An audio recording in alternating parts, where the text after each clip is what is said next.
अचानक एक दिन रास्ते से गुजरते हुए एक महात्मा की नजर एक अंधे भिक्षुक पर पड़ी।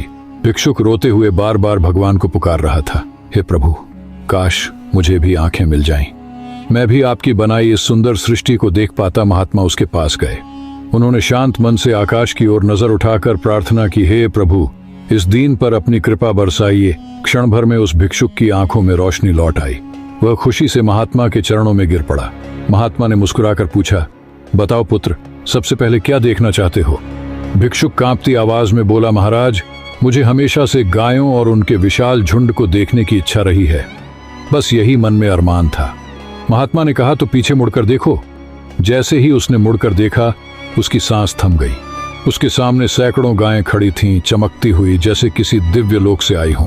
महात्मा बोले, ये सब तुम्हें भगवान ने दिए हैं, इन्हें संभालना, इनका आदर करना। और फिर वे आगे बढ़ गए। समय बीतता गया। भिक्षुक अब गायों का बड़ा व्यापारी बन चुका था। दौलत, नाम, शोहरत सब मिल गया था, लेकिन साथ ही उसके बोलचाल में अहंकार भी आ गया।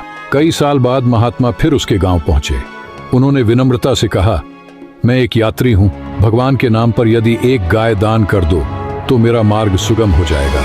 वह हंसकर बोला, मेरे पास देने के लिए कुछ नहीं है महाराज, ये सब मेरी मेहनत का फल है। महात्मा ने शांत स्वर में पूछा, लेकिन पुत्र, तुम तो अंधे थे ना?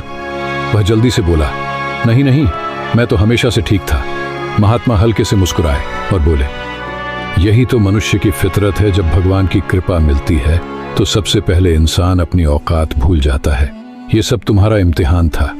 ये कहकर महात्मा आगे बढ़ गए। कुछ देर बाद जब वह व्यक्ति पीछे मुड़ा, न गायें थीं न महात्मा, बस एक गहरी सीख। दौलत इंसान को बड़ा नहीं बनाती, विनम्रता ही उसे भगवान के करीब ले जाती है।